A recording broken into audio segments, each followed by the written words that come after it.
Halo guys, assalamualaikum warahmatullahi wabarakatuh. Terima kasih yang udah stay kesana channelnya Sama Official lagi. Semoga kalian selalu sehat, berkabar kalau untuk kita semuanya. Gimana kabar kalian sehat? Alhamdulillahirrabbilalamin guys. Sama harus masya Allah kasih doakan yang lagi sakit Allah sehatkan, teman guys yang berjuang dan memajukan tentunya diberikan kekuatan sampai finish. Teman guys yang bahagia juga tentunya jangan lupa bersyukur. Kalian pada nyari Kaisam enggak nih? Astagfirullahaladzim ya, Kaisam hari ini sibuk ya cuy ya, modak-madik.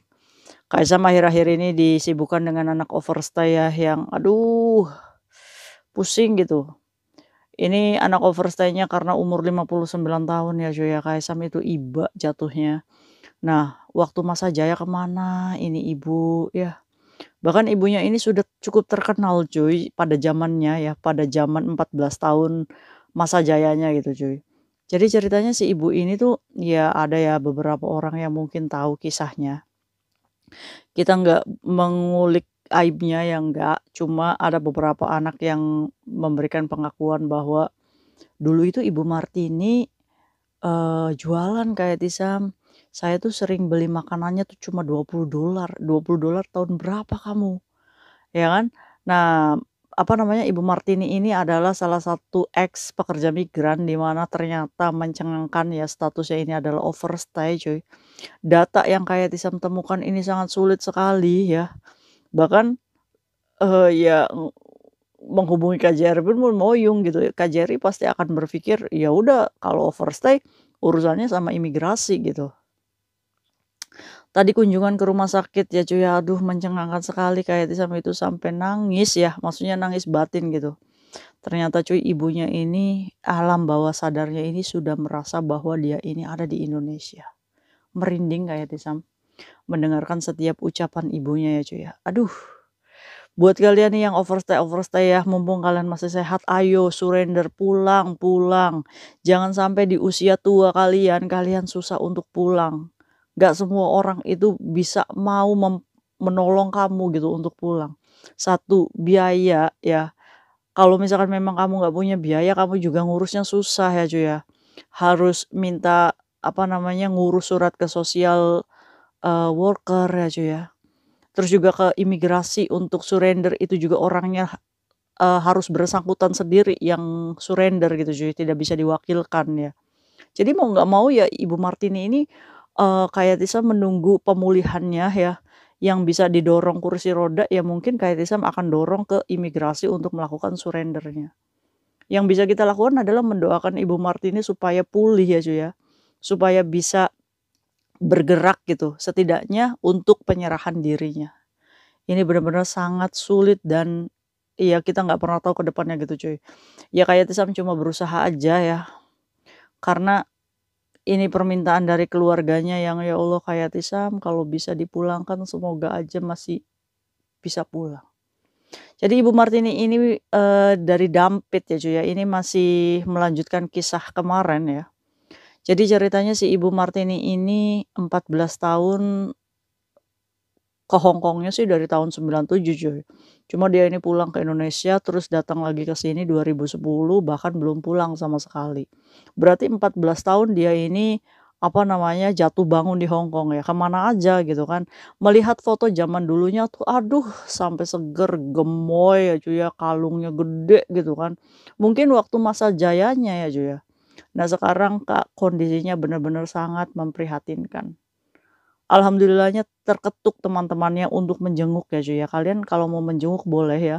Sekarang ada di Rumah Sakit Caritas, lantai 7, bed 23 ya, ranjang 23, blok D ya. Namanya Ibu Martini, Martini Budi ya cuy ya. Nah Budi ini adalah nama suaminya dan dia ini udah punya anak satu dan sekarang sudah kuliah ya cuy ya. Masya Allah. Mungkin Ibu Martini ini bekerja di Hong Kong mati-matian untuk keluarganya ya kita nobody knows gitu cuy. Cuma keluarganya itu sangat berharap Ibu Martini ini bisa berkumpul di masa tuanya. Terpentok keimigrasiannya beliau macet di Hong Kong ya cuy ya. Dengan terbaring di rumah sakit 1,5 tahun. Kalian bisa bayangin nggak? Makan bubur setiap hari di rumah sakit ya. Untung banyak teman-teman kita yang masih nengokin gitu cuy. Nah tadi kayak Tisam itu, apa namanya, berusaha mencari informasi bagaimana nih untuk melakukan surrendernya ya cuy ya. Awalnya datang ke social worker, di mana, oh ini nggak bisa nih, harus surrender dulu ke imigrasi, ya kan, jadi harus menyerahkan diri dulu. Jadi dari social worker akhirnya Kaisang pending dulu ya cuy ya, dan ke rumah sakit Caritas ya. Nah naiklah ke, apa namanya, ke lantai 7, di mana di situ menunggu jam besuk ya, jam besuknya itu jam 5 sampai jam 8 malam ya, dan masuk alhamdulillah ketemu sama ibunya. Ibunya sekarang sudah pikun ya cuy ya, alam bawah sadarnya dia ini, membayangkan dia itu ada di Indonesia loh cuy. Kaisang aja sampai merinding loh. Waktu itu ditanya, "Ibu gimana? Sakit apa?" "Saya itu habis melahirkan," katanya, "anak saya udah kuliah." Awalnya Kaisang tuh nggak tahu cuy. Kaisang udah konfirmasi ternyata benar adanya cuy. Nggak tahu ini teman-temannya yang menceritakan, nggak tahu ya, tapi dianya tuh ngomong, "Saya itu habis melahirkan, anak saya sekarang udah kuliah." Itu yang pertama. Yang kedua, "Bu, data-data paspornya Ibu, surat-suratnya Ibu, KTP dan lain-lain ada di mana?" "Ada di Kecamatan Dampit," katanya, "deket terminal di situ, dipegang sama Pak Budi." Kayak sampai merinding ya. Terus, "Ibu sekarang gimana yang dirasain?" "Aduh sakit," katanya, "kakinya sakit sekali." Sampai Kaisang tuh terenyuh ya cuy ya. Kaisang mikirin orang tua Kaisang sendiri gitu. Di usia tuanya, di rumah sakit gitu. Dengan status overstay dan nggak tahu bagaimana cara pulangnya. Kalian pernah mikir nggak sampai di titik ini? Sakit sekali kakinya.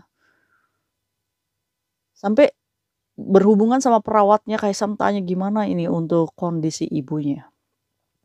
Alhamdulillahnya dari 1 tahun itu ibunya sekarang sudah lepas semua alat, yang dulu alat bantu, selang dan lain, sekarang sudah tidak ada ya, cuma untuk penyembuhan kakinya saja. Kakinya ini, apa namanya, sakit ya cuy ya. Nanti besok insya Allah ada perwakilan Kayatisam juga mau menemui dokternya untuk bertanya sebenarnya sakit apa ini. Dan kalau misalkan untuk dipulangkan ke Indonesia apakah sudah bisa untuk melakukan penerbangan. Kalau iya berarti kita proseskan untuk surrender. Cuma pertanyaannya, setelah dia keluar rumah sakit saat menyerahkan diri, berarti harus ada tempat untuk ibunya ini tinggal ya cuy ya. Berarti ini adalah tugas Yatisam untuk mencarikan tempat kalau misalkan ibunya ini keluar gitu kan. Kaisang tuh sebenarnya mengurus anak overstay kayak gini tuh bukan tanggung jawab Yatisam ya, cuma kemanusiaan aja. Cuma Kaisang, apa namanya, berpikir, "Yo kalau misalkan masih bisa dipulangkan ya kita usaha loh. Kalau kita memang tidak bisa membayar biaya rumah sakit ya kita memohon loh pengabaian biaya dari social worker ya cuy ya." Pasti ada jalannya, cuma prosesnya ini sangat panjang sekali ya cuy ya, sangat panjang sekali. Dan Kayatisam juga tidak bisa membayangkan bagaimana ke depannya, cuma saat ini Kayatisam lakuin ya saat ini aja yang bisa kita lakuin gitu. Nah ini tidak berlaku untuk anak overstay yang lainnya ya, karena Kayatisam ini melihat ibunya sudah 59 tahun ya cuy ya. Dan alam bawah sadarnya tuh kasihan sekali sudah berada di Dampit cuy, orangnya ada di Caritas gitu, pikirannya sudah di Dampit, ya kan. Masya Allah, semoga Allah mudahkan ya kepulangannya ya. Semoga aja sih kita masih membawa ibunya pulang dalam keadaan yang panjang umur ya cuy ya. Ya kita nggak pernah tahu umur gitu cuy. Nah ini tamparan keras untuk anak-anak overstay di luar sana, apakah keadaan ini yang kalian mau? Apakah kalian ingin menua di sini dan meninggal di sini? Tanpa kalian berpikir setelah kalian meninggal di Hong Kong bagaimana proses pemulangannya. Kaisam juga mendapatkan informasi miskomunikasi ya cuy ya tentang kepulangan Mbak Janah ya, almarhum Janah yang di kos-kosan. Kaisam mendengar waktu itu Depnaker itu ngomong kalau misalkan biaya pemrosesan itu dari negara asal ke negara dari negara Hong Kong ke negara Indonesia dan tidak di-backup masalah ambulans. Ternyata salah cuy informasinya. Ternyata proses pemulangannya ini kita nggak pernah tahu berapa biayanya ya untuk pemulangannya. Hanya saja BP2MI itu hanya membantu biaya ambulans dan kargo dari bandara ke rumahnya. Otomatis yang ditanggung sama pemerintah hanya nominal 8 juta. Nah, Sedangkan, KJRI ini sudah memberitahu aba-aba, ini kalau misalkan mayat overstay, ini harus disediakan uang sebesar sekitaran 50.000 Hong Kong dollar, 100 juta. Dari mana coba duitnya? Tapi kayak Tisam akan nge-push ini Depnaker untuk jangan pilih pala gitu. Kalau pastinya bayar, bayar berapa gitu kan. Karena Janah ini kan orang Indramayu ya. Ya bagaimanapun kayak Tisam juga mengawal kasus ini. Ya semoga aja mendapatkan titik terang ya untuk pemulangan jenazah si Janah ya. Mereka itu semua keadaannya overstay semua. Dan terakhir ditutup kasusnya si Fitri. Kaisam itu sudah ngomong sama si Mbak F.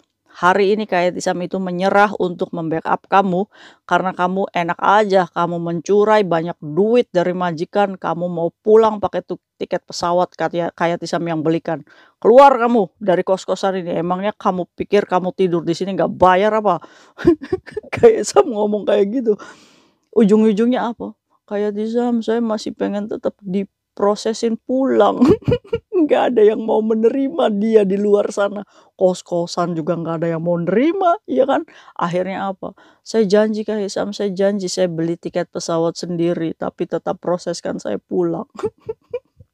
Ujung-ujungnya tadi cuma kirim untuk bayar kos coy. Jadi akhirnya si Mbak F itu masih ada di ekornya kayak Tisam itu. Takut dia itu untuk keluar dari Hong Kong. Ada. Alhamdulillah Kaisam, udah pulangin aja ke Indonesia. Iyalah, enak aja kamu diem-diem aja. Kayak Kaisam kasih makan telur endog aja. Telur endog ya sama aja. Akhirnya Mbak F itu tidak mau cuy untuk pergi.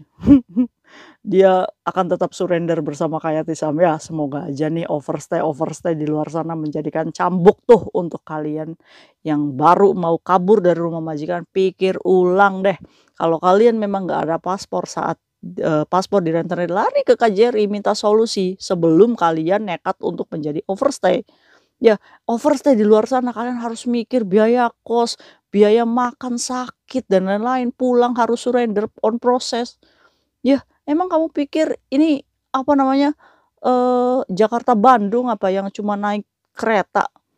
Aduh, kalian ini terbentur ke imigrasian cuy. Jangan melewati batasmu sebagai pekerja migran Indonesia. Ya nggak sih? Aduh, mending kalau paperan kan ada yang nge-backup. ISS yang nge-backup. Nah, kalian overstay. Ini kok bisa-bisanya si Mbak Martini ini 14 tahun kok nggak ada yang ngasih tahu untuk jadi paperan. Iya, ini overstay loh statusnya. Astagfirullahaladzim, 14 tahun masih overstay. 1,5 tahun cuy di rumah sakit. Aduh, udah pokoknya hari ini kalian dengerin curhatannya kayak sama aja deh. Kayak sama hari ini dibikin pusing dengan anak-anak overstay seperti ini ya. Tapi ya ini adalah ujian yang ada di tangan kayak Tisam ya. Semoga aja lah haula wala quwata ya. Semoga Allah kuatkan dan semoga diberikan kelancaran. Semoga ada keajaiban. Amin ya Rahman ya Rahim. Semoga Mbak Martini bisa benar-benar pulang ke Dampit ya. Kita sama-sama doakan. Dan buat kalian nih yang overstay, ayo surrender. Gedung enforcement itu sudah menunggu kalian ya. Kalau nggak ada paspor gampang, kamu ke kantor polisi bilang minta surat kehilangan, nggak akan ditangkap. Setelah dapat surat loss report ya, kalian datang ke gedung enforcement ya yang ada di Zone 1O ya. Gedung imigrasi paling pojoknya itu gedung untuk menyerahkan diri. Ngomong I want to surrender, saya mau pulang. Wis keren nggak sih? Baru on proses nanti imigrasi investigasi tentang overstay kamu, apakah ada kasus dan lain-lainnya. Kalau bersih, di bawah 2 tahun cepat pulang ke Indonesia kok. Beli tiket pesawat sendiri. Mantap, is the best. Ayo kita support anak-anak overstay di luar sana untuk terketuk hatinya untuk segera surrender ya cuy ya. Semangat deh. Masya Allah buat kalian yang mau nengok Mbak Martini silakan boleh.